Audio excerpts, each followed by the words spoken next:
chapter, we will learn about land, soil, and water resources. First of all, let's start with the land resources.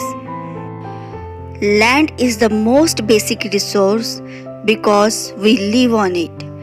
Land supports forests and pastures and provides the base for agriculture and various other human activities. Land masses form only about 29% of the Earth's surface. All of this 29% of the land is not equally suitable for human habitation or economic activities.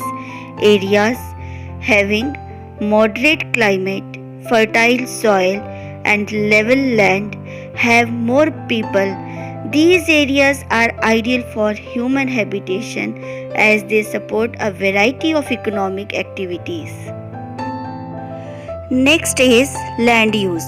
The use of which land is put forth by man and nature is together described as land use. Different proportion of the available land are set aside for different purposes such as crop cultivation, grazing, forestry, housing, industries, transportation, and so on. Next is land used pattern. The proportion of land put to particular use and its distribution over an area or the world is known as land use pattern. The pattern of land use may change as the available technology changes. Land use in world. About 1/10 of the world's land is arable, suitable for growing crops. Less than 1/3 is under forest. About 1/4 comprises pastures and rest is either used for other purposes or is unproductive. Land use in India. More than 50% of India's land is arable, a little more than 20% is forested, and pasture cover about 4%. The rest of India's land includes unproductive land and land used for non-agricultural purposes like housing, mining, manufacturing, etc. On the basis of ownership, land can be broadly classified as private land and community land. Private land is owned and used by a person or a group. Community land is owned and used by the whole community. Community land is also called common property resource and includes forests, pastures, parks, roads, etc. Next is soil resources. Soil forms the upper layer of the earth's crust. It is made up of loose rock fragments and organic matter. Most food items like rice, wheat, pulses, fruits, and vegetables are obtained from plants that grow on soil. Soil is formed when rocks broken up into fine powder by weathering and erosion get mixed with organic matter. Soil formation is a very slow process. A layer of soil only a few centimeters thick may take thousands of years to be formed. Next is soil profile. Soil profile is formed in layers from parent rock upward. This layering arrangement is known as soil profile. These layers of soil are also known as horizon. Generally, there are 4 horizons designated as A, B, C, and R.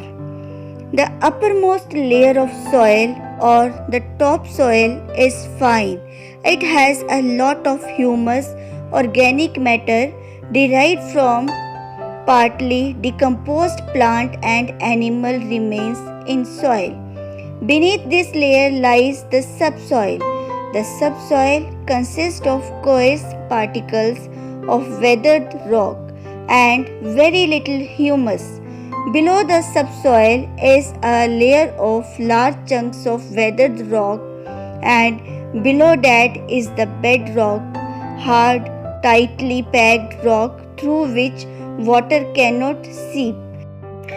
Next is factors affecting soil formation are as follows: parent material, climate, topography, organisms, and time.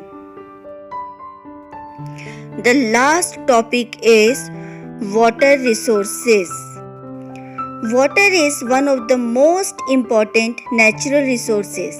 It is essential for life. Water on earth exists mainly in three forms: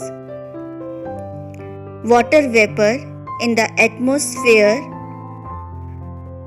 water in the oceans, rivers, and lakes, and ice in the mountains and polar regions. Next is water on earth. Ocean accounts for the 97% of total water on earth. Only about 3% of the earth's water is fresh water, from which 2% of fresh water is frozen, and remaining 1% fresh water that is available for use is groundwater, atmosphere water vapor, and in rivers and lakes. Less than 1% of the total fresh water is available for domestic, industrial, irrigation, power generation, and for other uses. Rivers are one of our major sources of water. Projects undertaken to utilize river water efficiently usually involve the construction of dams and reservoirs for storing water and canals for diverting water to the crop fields. Most of these projects simultaneously serve several purposes like irrigation, flood control, and production of hydroelectricity. They are known as multi-purpose river valley projects. The last topic is conservation of land, soil, and water resources.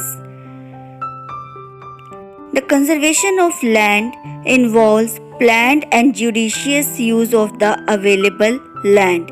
Soil conservation, taking steps to bring cultivable wasteland into use. Soil conservation, afforestation, terracing, counter-plowing checks soil erosion.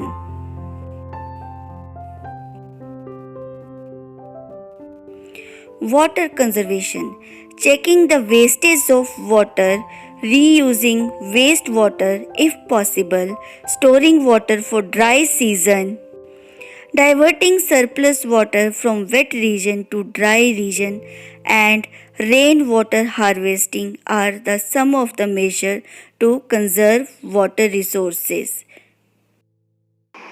This is enough for today.